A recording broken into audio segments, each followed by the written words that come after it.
Good morning from हिरूर. आता त्या रेस्टॉरंटच्या बाजूच्या रेस्टॉरंटमध्ये आलो आहे नाश्ता करायला. मेदू सांबा डीप घेतलं आहे, इकडचं स्टेपल, आणि मला म्हणजे इझी वाटतं आहे, सगळ्यात इझी वाटतं आहे. तर आज हेच आपला नाश्ता आणि हेच आपलं मेजर मील. म्हणजे सकाळीच नाश्ता करून निघूया विचार केला, नंतर चहासाठीच थांबूया, कारण 10 तासाचा रस्ता आहे. मस्त आहे, एकदम फ्रेश आहे, एकदम नवीन म्हणजे जस्ट बनवलं त्यांनी सो बरोबर 8:40 नाही, सॉरी 8:40 नाही, 7:40 झाली. म्हणजे बरोबर 8 वाजताच निघालो मी. 6ला उठलेलो, पण एक आहे की ब्रेकफास्ट सगळं करून निघालो. ब्रेकफास्ट कॉफी सगळं खाऊन निघालो. अरे यार, डार्क वायझर लावायचं होतं. ठीक आहे, ते याच्यामध्ये चेंज करेन मी. आता पेट्रोल भरायचं आहे, सगळ्यात मेन तेच आहे, पेट्रोल भरायचं. HP चं होतं इथे मागे, काल वगैरे बंद होतं, तर मग छान घ्यायचं की नाही माहीत नाही. मग पुढे जाऊनच कुठे ना कुठे तर भेटेल, तेवढं तर माहिती. काल जसे फुटेजेस बघितले ना, फुटेजेस छान आहेत, म्हणजे चांगले दिसतात आहे फुटेजेस. व्हॉईसचं इथे ह्याच्यात मी ॲक्च्युली आधी पण एक व्हिडिओमध्ये मी नोटीस केलेलं, आणि आता पण नोटीस केलेलं, की समजा तुम्ही जर क्विक कॅप्चर करताय, म्हणजे तुमचं माईक कनेक्टेड, अरे यार, माईक कनेक्टेड असलं आणि तुम्ही क्विक कॅप्चर केलं ना, तर ते माईक ॲक्टिवेट व्हायला, म्हणजे एक्सटर्नल माईक ॲक्टिवेट व्हायला कमी ते 10 ते 12 सेकंड घेतात. ते फॉर एक्झाम्पल 10 सेकंड घेत असेल तर आपल्याला 10 सेकंड थांबायला लागतं, नंतर मग आपण व्हॉईस रेकॉर्ड करू शकतो, नंतर मग बाहेरचाच व्हॉईस येतं आहे. पण काही काही क्लिप्स असे पण आहे की 1-2 सेकंड नंतर पण ते डिटेक्ट करून टाकतं. सो आता हे फर्मवेअरचा इश्यू आहे की काय आहे, हे ॲक्च्युली 5मध्ये पण मे बी आहे असं मला वाटतं आहे. Let's see. ते एक ड्रॉबॅक मला आत्तापर्यंत नोटीस केलं मी, रादर दॅन म्हणजे बाकी काही मला प्रॉब्लेम ह्याच्यामध्ये दिसला नाही. एकदम क्रिस्प छान व्हॉईस, प्री प्रोडक्शनवरती पण व्यवस्थित आपण वापरू शकतो तसं व्हॉईस आहे ह्याच्यामध्ये, म्हणजे व्हॉईस रेकॉर्डिंग आहे, audio. So big thumbs up for DJI, म्हणजे एवढं चांगलं प्रोडक्ट लॉन्च करण्यासाठी. And see main thing is that की you have to learn with the others mistake. Maybe ते लोकांनी, I am not a spokesperson for the DJI, but त्यांनी ना वाटते ह्याला खूप म्हणजे खूप मस्तच बेंचमार्क केलं ह्याला, गोप्रोला. बिकॉज त्याचे थोडे पण ड्रॉबॅक्स आहेत ना, सगळे त्या लोकांनी मिनिमाइज का इलिमिनेटच केलेत, विच इज व्हेरी गुड. म्हणजे this is how a brand should work. म्हणजे कॉम्पिटिटर ब्रँडचं प्रोडक्ट्स बेंचमार्क करून त्याला अजून किती इम्प्रूव्ह करू शकतो आपण आपल्या प्रोडक्टसाठी, that is called as a proper product design. Means it's a one of a part of a product design. हां, सकाळी सकाळी काय मी लेक्चर देतो आहे काय माहिती, पण हे बघा सुंदर हे आहे, वातावरण आहे. सूर्य आला नाही आहे म्हणून ठीक आहे, पण डार्क वायझर हे वायझर चेंज करूनच हे करायला लागेल, कारण ह्याच्यामध्ये पण खूप हे जमले आहेत. काल कतलियाम मस्तपैकी केलेलं. E20मुळे जरा बाई फरक तर पडला आहे बाई, म्हणजे रेंजमध्ये माझा फरक पडला आहे, ॲव्हरेजमध्ये पण दिसतच आहे. आता काय कोणाला शिवाय घालायचं काय समजत नाही. आता ते मेन तर गडकरीचं आहे, पण त्या माणसाने दुसरे पण चांगले काम करून ठेवलेत. आता कसं आहे की एक वाईट काम आणि दुसरे चांगले काम केलेल्या माणसाला आता काय बोलायचं, कसं जज करायचं, हे शक्यतो इम्पॉसिबलच आहे. एनिवे, चलो. आता जसं बँगलोर जवळ येतं आहे तसं थोडंसं म्हणजे ट्रॅफिकचा डेन्सिटी ते वाढत चाललं आहे. आतापर्यंत व्यवस्थित फ्री भेटलेलं 60, 70, 80 आरामात होत होतं, पण आता जरा कंडिशन थोडंसं वाढलेलं दिसतं आहे. आता एक मिटिओर होता, GAचा होता, म्हणजे गोवाचा ब्लॅक मिटिओर, आणि दोन्ही साईडला बँजियर्स होते. असा रफ चालवतो आहे, असा कट मारून चालवतो आहे की विचारू नका. आणि एक मागच्या टोल प्लाझाच्या नंतर वाटतं एकाबरोबर त्याचं नियर मिस पण झालं, मे बी जस्ट हे होता. आता इथून मे बी ह्याच्यामध्ये दिसतं की नाही माहीत नाही, पण हे बघा दिसतोय बघा, हा तो. दिस इज नॉट रिलॅक्स टाईपचा रायडर नाही आहे, एकदम खूप ॲग्रेसिव्ह रायडर आहे. So you are not my kind why, you can go at your pace. आपल्याला नाही जमणार तुझ्याबरोबर राहण्याचं. हां, म्हणजे कसं आहे की ही म्हणजे मिटिओरसारखं चालवतच नाही, तो कुठलं तरी ADV नाही तर असं ॲग्रेसिव्ह बाईकसारखं चालवतो. तर प्रत्येकाचं वेगळं हे असतं, रायडिंगचं स्किल्स असतात किंवा रायडिंगचे स्टाईल्स असतात. आमचं जरा वेगळं आहे बाबा, आम्ही रिलॅक्स चालवलेलं बरं. आता एक इश्यू झालं आहे, हे बटन कम्प्लिटली खराब झाले आहे. तर आता हे ऑनच राहतं आहे, म्हणजे असं बंद होत नाही, किती पण बंद केलं तर होत नाही बंद. So that can create some problem. आता 2 टाईपचे प्रॉब्लेम असणार. एक आहे की वेनेवर तुम्ही चालू केलं ना, तर हे बॅटरीवरती थोडं लोड येत राहील चालू करताना, पण हे ऑनच राहतं आहे. आणि दुसरं आहे की maybe auxiliary lights are not allowed inside the city. आता मी हे अशा कपडा टाकून आहे ना, दोघांना असं कपडा टाकून हाईड केलं आहे मी, सो दॅट की ॲटलिस्ट म्हणजे सांगू शकतो की अरे हो म्हणजे मी हाईड केलं आहे कारण खराब आहे. टेक्निकली ते हे असलं पाहिजे, डार्क असलं पाहिजे. तर हे बर्गंडी कलर आहे, सो नाही बोलून ते ह्याच्याने होणारच. अच्छा, बँगलोर चालू झालं. आता हे मेन हायवे जातं, घेऊन जातं टोल फ्री रोड. अच्छा, हे खालून घेऊन जातं आणि हे खूप फ्रस्ट्रेटिंग आहे. मे बी बाईक्स अलाउड नाही इथे वाटते. तो गेला तो बाईकवाला. जिथे युटर्न मारून परत आलो इकडे या साईडला, कारण बरेच बायकर जात होते आणि मला असं वाटतं की हे रूटने मी थोडंसं फास्ट जाऊ शकतो. तिथे एकदा दोन जणांना विचारलं मी, बट अगेन थोडंसं कम्युनिकेशन त्याचं हिंदी आणि कन्नड आपल्याला जमत नव्हतं. बट त्याने थोडं सांगितलं, मी विचारलं बाईक अलाउड ऑर नॉट करून, मग त्याने सांगितलं बाईक अलाउड आहे करून. ठीक आहे, तर चांगलं आहे, good for me also. So guys, welcome to Bangalore. Bangalore the IT hub of India. इथे ट्रॅफिक खूप असतं, सिविक सेन्स झिरो असतात. सिविक सेन्स तर सगळीकडे झिरोच आहे. आता मी एवढं नॉर्थला घेऊन आलो, UP आणि त्या साईडला. हो क्या बात आहे. इथे जिथे कन्नड नाही बोललं तर लोक मारतात, रिक्षेवाले कस्टमरला मारतात. हनुमान चालीसा गायलं तर विवाद होतो, if you know I mean. म्हणजे कसं आहे की हे सगळं करतं पोर्ट्रे की how the Bangalore is, but still Bangalore is also nice place. Climate इकडचं छान आहे, जेवण चांगलं भेटतं इकडे. Eight most expensive. मला पण बरेच ऑफर्स आलेले बँगलोरसाठी, बट मी डिक्लाईन केलो. कारण इकडे कसं आहे की ते कन्नड बोलायचं वाद इथे आहेच ते, आणि ते सगळी लपलेलं नाही आहे, ते व्हिज्युअली आहेत ते की साला इथून एंट्री होतं मला. जाऊ दे, कोई बात नाही. सो आता या भाषेवरनं आपण एक बोलू शकतो की बरेच जणांनी आपले एक चांगले व्ह्यूज दिलेत, जे म्हणजे भावत असतं ना की नाही तुम्ही कन्नड बोलायचं, राहायचं असेल तर कन्नड बोललं पाहिजे, महाराष्ट्रामध्ये इथे राहायचं असेल तर तुम्ही मराठीच बोललं पाहिजे, आणि हे सगळ्या गोष्टी. तर बऱ्याच जणांनी खूप छान त्याच्यावरती व्ह्यूज दिले, आणि डिप्लोमॅटिक ते लोक खूप करेक्टच होते. What I think is that की बघा, एक असते की एक कर्मभूमी असते आणि एक जन्मभूमी असते. आता not everybody is so fortunate की त्यांचं कर्मभूमी आणि जन्मभूमी एकच असतं. काही जणांना काही कारणामुळे तिथे ऑपॉर्च्युनिटी भेटत नाही, म्हणून तुम्हाला त्यांना ते मायग्रेट करायला लागतं इकडून तर तिकडे. तर मग, आणि इंडिया आपली एवढी डायव्हर्स आहे की आपल्याकडे मल्टी लँग्वेज आहे, मल्टी स्टेट्स आहेत, तर त्यांचं आणि वेगळं कल्चर आहेत. तर त्या सगळ्या गोष्टीमध्ये कसं आहे की तुम्ही मिळून मिसळून राहू शकता, पण ॲक्च्युअलमध्ये आजकाल असं नाही होते. तर फॉर एक्झाम्पल आता कसं आहे की समजा मी महाराष्ट्राचा आहे, मी समजा मला जॉब भेटलं आहे बँगलोरमध्ये, सो आणि मला एवढं गृहीत धरेन की मी ॲटलिस्ट बँगलोरमध्ये 1 वर्ष ते राहणार आहे, जास्तीत जास्त 2 वर्ष राहणार आहे. तर आता हे माझं रिस्पॉन्सिबिलिटी असं आहे की मला इकडे राहायचं असेल तर इकडच्या लोकांमध्ये थोडंसं मिसळून जायला लागेल, इकडच्या कल्चरला रिस्पेक्ट द्यायला लागेल. आणि simplest way to respect their culture is to learn their language. कोणी असं बोलत नाही आहे की एकदम स्पष्ट प्युअर कन्नड बोला किंवा प्युअर मराठी बोला, कोणी असं सांगत नाही.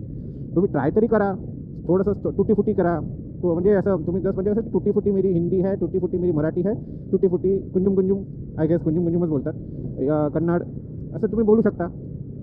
म्हणजे कसं आहे की समोरचा जो माणूस आहे ना, तो पण ॲप्रिशिएट करेन की हां बाबा, की हा एफर्ट घेतो आहे आपल्या लँग्वेज शिकायचं आणि आपलं कल्चरचं जाणून घ्यायचं. बट नहीं, मैं हिंदी बोलूँगा, मैं बोलूँगा ही नहीं, मरते दम तक मैं मराठी नाही बोलूँगा, मरते दम तक मी कन्नड नाही बोलूँगा, हे चुकीचं आहे. हे म्हणजे कसं आहे की तुम्ही तिथे राहून त्यांना तुम्ही डिसरिस्पेक्ट करताय. That is not good thing. गोष्ट खूप सिम्पल आहे की हां बाबा, आता मी तुमच्याकडे राहतो आहे, तर तुमच्याकडनं कम्युनिकेशन करायसाठी मला तुमचं लँग्वेज यायलाच पाहिजे. म्हणून मी बोलतो की बाबा, या भाषेच्या वादात जाऊ नका. हे वाद म्हणजे मोस्टली कसं आहे की पॉलिटिकल लोकांनी करून ठेवले आहेत, पण तुमची जी रिस्पॉन्सिबिलिटी आहे ते मी सांगतो आहे की हां बाबा, आता तुम्ही कुठल्या दुसऱ्या स्टेटमध्ये गेले तर ट्राय करा त्यांची भाषा शिकायची, थोडंसं शिका, आणि मग त्यांच्याशी कम्युनिकेट करा. तुमचं लाईफ खूप सॉर्टेड होणार. हे सगळं रोजचं प्रॉब्लेम आहे ना, तुम्ही फेस करणार नाही. आणि मला नाही वाटत की तुम्हाला जास्त टाईम पण लागेल एक भाषा शिकण्यासाठी. भाषा शिकायला खूप कमी टाईम लागतं, आणि थोडं तरी तुम्ही शिकू शकता. नाव the next thing that I have seen one YouTubers video, astronaut on road. Brilliant videos बनवतो तो, ट्रॅव्हल व्हिडिओज खूप त्याचे जबरदस्त असतात, एकदम रिफाईंड असतात, एडिट एकदम क्रिस्प असतं. एवढं छान त्याने तो बनवतो व्हिडिओ. त्याचं एक व्हिडिओ जे बघितलेलं तो वाटते कुठे वेस्ट बेंगॉल किंवा ओडिसाला कुठेतरी होता. तिथे त्याचं काय विवाद झालेलं की काहीतरी नियर मिस झालेलं एका बाई हायवेमध्ये, बट त्याची चुकी नव्हती असं तो म्हणतोय. तर ते एक बेनिफिट ऑफ डाऊट आपण त्याला देऊया. तर मग तो पोलीसवाला येऊन त्याशी हिंदीमध्ये बोलतोय, तर त्याला हिंदी येतच नाही आहे, तो इंग्लिशमध्ये बोलतोय, त्या पोलीसवाल्याला इंग्लिश येत नाही आहे, तर तो कसं होणार? मग तो मग त्याच्यामध्ये कसं आहे की थोडंसं कॉन्फ्लिक्ट झालेलं दोघांमध्ये की अरे म्हणजे कसं आहे की आता हा काय बोलतो त्याला समजत नाही, तो काय बोलतो ह्याला समजत नाही, म्हणून थोडंसं प्रॉब्लेम अराईज होतं. प्रॉब्लेम कम्युनिकेट करून प्रॉब्लेम कमी व्हायला पाहिजे, तर प्रॉब्लेम वाढलेला त्याच्यामध्ये. तेव्हा तो हा आपला ॲस्ट्रॉनॉट हा यूट्यूबरचा एकदम ॲटिट्यूडमध्ये होता की no, Hindi is not official language, Hindi is not a language, I speak Malayali in my at my home town, Malayali is my mother tongue. अरे बाबा, तू तुझ्या त्या स्टेटमध्ये आला आहेस आणि तो येऊन आणि तू त्याच्याकडून एक्सपेक्ट करतोय की तू मल्याळीमध्ये तुझ्याशी कम्युनिकेट करणार, पण तो कशाला करणार? तू तुझ्या स्टेटमध्ये आला नाही, तू तुझ्या स्टेटमध्ये आला आहेस. आणि मग लास्टला त्या पुलिसवाल्याने खूप चांगलं बोललो की देखो, अगर आप इधर आ रहे हो, घूम रहे हो, तो आपको थोड़ा हिंदी आनी चाहिए, समझने तो आनी चाहिए करके त्याने ते खूप व्हॅलिड पॉईंट सांगितलं आणि व्यवस्थित सांगितलं. तरी तो त्याच्यावरती बोलला की असं थोडी इंग्लिश, हिंदी ऑफिशियल लँग्वेज थोडी आहे. बोले हिंदी इंडियाचं ऑफिशियल लँग्वेज नाही आहे. Hindi most commonly spoken language आहे. नॉर्थमध्ये जावा, कुठेही जावा, नॉर्थमध्ये गुजरातपासून महाराष्ट्र तर वेस्टला आलं, गुजरातपासून, मध्य प्रदेशपासून, बेंगॉलपासून, राजस्थान, जम्मू काश्मीर, नॉर्थ ईस्टला थोडंसं हिंदी कमी बोलतात, पण समजतं त्यांना. पण त्यांच्याकडनं तू कशाने कम्युनिकेट करणार? हिंदीमध्येच कम्युनिकेट करणार ना. तू जाऊन तिथे मल्याळी बोलत बसशील तर कोणाला काय समजणार आहे तिकडे करून. तेव्हा या गोष्टीमुळे ना छोटे छोटे असे वाद वाढतात ना की त्याच्यानंतर ते एकदम वृद्धरूप घेऊन टाकतात, which is very much not necessary लाईफमध्ये. आता हे माझं टेक आहे. आता तुम्हाला जर माझं जे विचार आहे ते जर वेगळं वाटले असेल तर कमेंटवरती लिहा, बघूया, आपण थोडंसं चर्चा पण करूया याच्यावरती. चला मग, नाईस रोड. तर आता इथून 110 रुपयाचं पर्ची कापलं. मागच्या वेळी पण 100 रुपयेच होतं, त्याला 10 रुपये वाढले. तर आता इथून मला वेनेगुट्टा रोड आणि होशूर रोड, तर होशूर रोडला मला निघायचं आहे. तर I guess Hosur road is one of the last, कारण मैसूरच्या इथं मध्ये आहे. वेनेगुट्टाचं माहीत नाही मला. बघा झालं एक, आता हे बायकर्सचे ग्रुप जात होते, सगळे कॉन्टिनेंटल आणि GT वाले होते. त्याच्याकडनं कळलं की बाबा असं आहे करून मला भेटेल. तर फायनली माझं टाईम जास्त काय फरक नाही पडला, पण ॲटलिस्ट कसं आहे की मी बिना ह्याच्याने जाऊ शकतो. बिना ट्रॅफिक हे ते त्या झंझट नसणार याच्यामध्ये नाईस रोडला. आणि one of my cousin stage त्या साईडलाच कुठेतरी राहतो तो. आयगड चान्स आहे भेटायचं, जाऊ दे.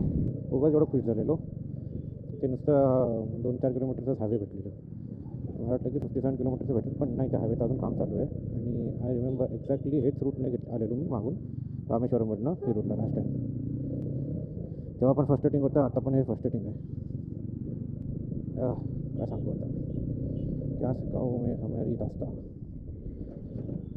ते म्हणजे 1 वर्ष झालं अजून ते हायवेचं काम तसंच आहे, काहीच हे नाही. हां, तर आता एक ऑलमोस्ट 320 किलोमीटर्स बाकी आहे. बट हे NH 844 आहे, पण खूप जोरात वॉशरूम लागलेलं आणि कंटाळा आलेलं. म्हणजे पण एक हायवे भेटलं आहे, ते एक चांगलं आहे. तो एक हॉटेल आहे, हॉटेलमध्ये मस्तपैकी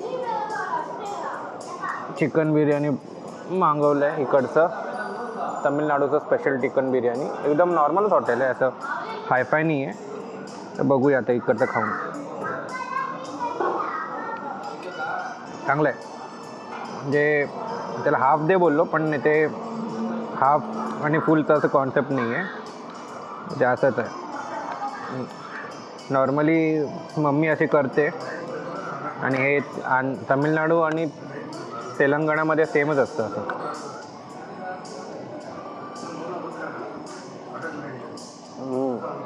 आपलं मसाले भात कसं आहे, चिकन मसाले भात तसंच आहे, पण टेस्ट खूप आहे. ते हैदराबादमध्ये पण थोडंफार असंच असतं जेवण, पण थोडंसं डिफरंट असतं, पण आहे. वाव, मस्त आहे. दिस वॉज ना मस्ट नीडेड ब्रेक.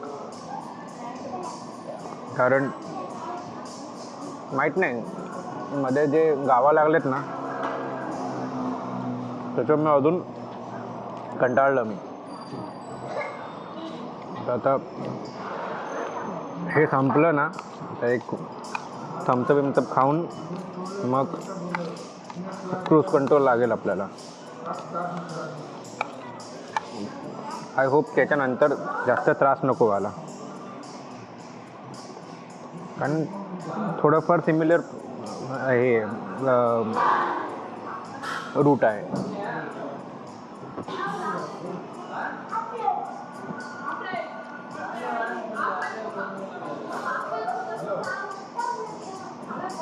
काय पण बोला, टेस्टी आहे.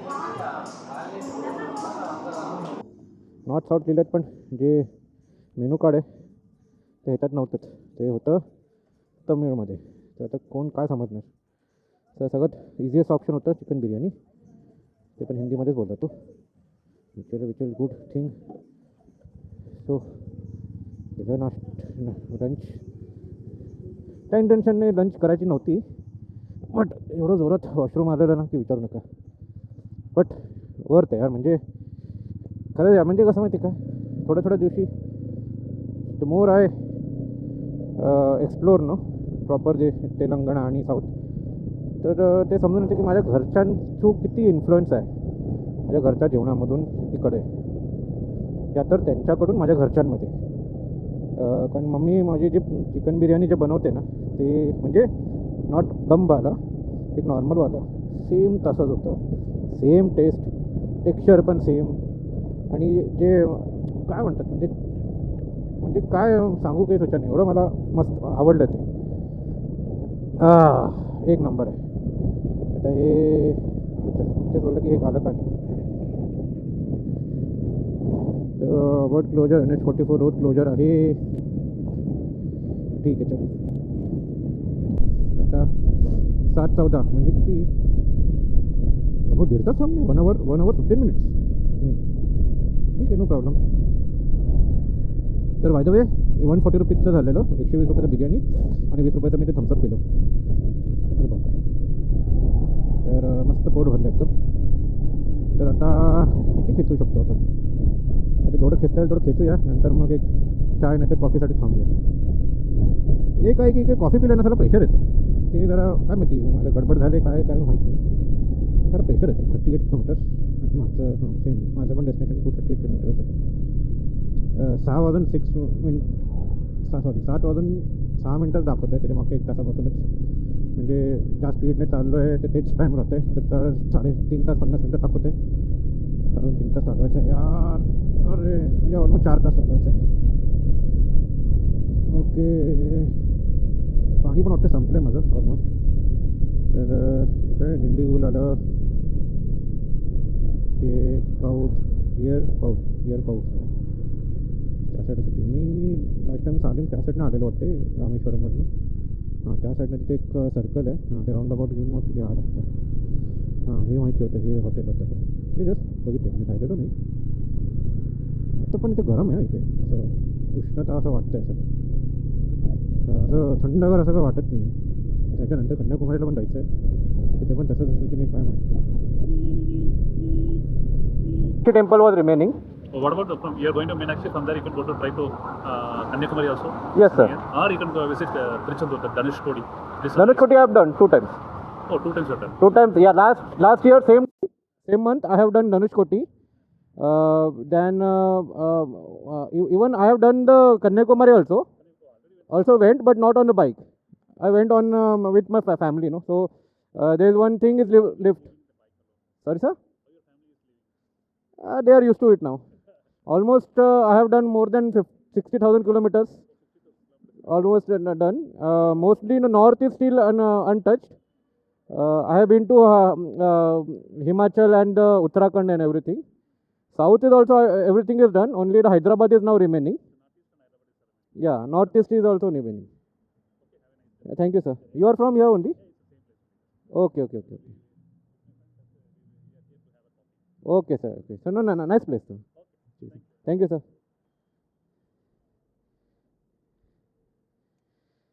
इंटरव्ह्यू झालं, बरं वाटलं.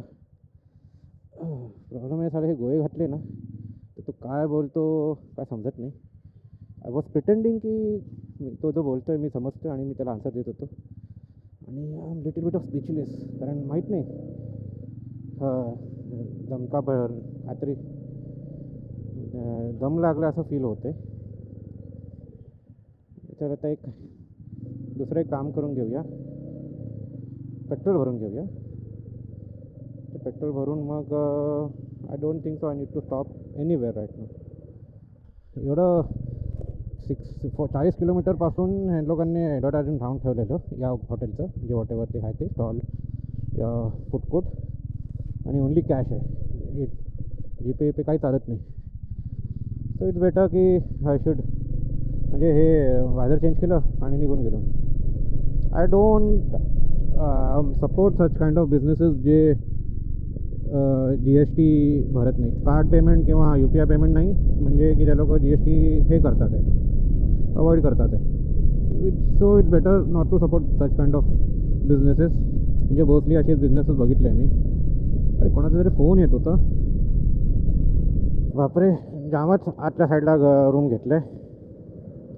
हे मला असं वाटतं की जे रूम घेतले ते अख्ख्या मदुराईचा सगळ्यात स्वस्त रूम आहे आणि तेच एक हॉस्टेल आहे, म्हणजे बंक बेड त्याच्यामध्येच आहे. बाकी मदुराईमध्ये म्हटलं नाही आहेत हॉस्टेल टाईपचं काय सिस्टम. आसपास खायचे साधन आहेत 500 मीटरच्या आत, म्हणजे हाफ किलोमीटर्समध्ये. तर आज रात्रीचं मला नाही वाटत काय टेन्शन असेल. म्हणजे पटकन चेक इन करून सेटल होऊन आंघोळ करून मग इथेच कुठेतरी खायला जायला. अजून किती राहिले? 500 हाफ, अजून अर्धा किलोमीटर राहिलेत. लवकर चला रे, कंटाळलो रे. अरे रे रे रे अरे रे रे. मला असं वाटतं आहे की जे विकेंड वंडरर राज आहे ना, तो पण इथे झालेला राहायला. तर तेव्हा मला थोडासा आयडिया आलेला की ते आहे कोण. तुम्ही शोधलो भरपूर, पण शेवटी मला भेटलं ते ह्याच्यामध्ये Booking.com की बाबा इथे ऑप्शन्स आहेत. हे ॲक्च्युली रेसिडेन्शियल्स नाही फूडचं.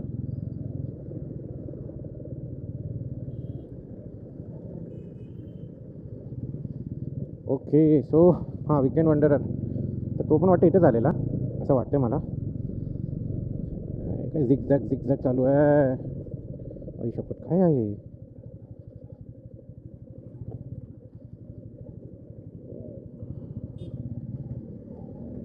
झिकझॅक चालू आहे.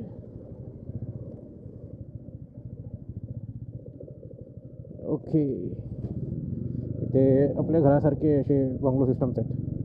आता तरी बंद हो रे बाबा. Yes, this is Tristan Holmes. Okay okay, save the parking. अरे असं आहे.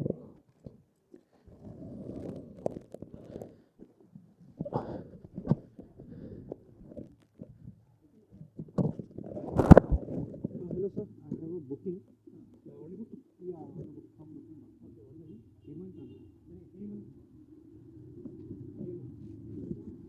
हाँ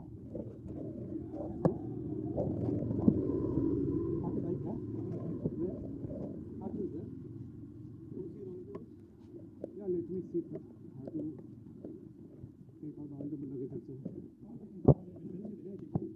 Wednesday,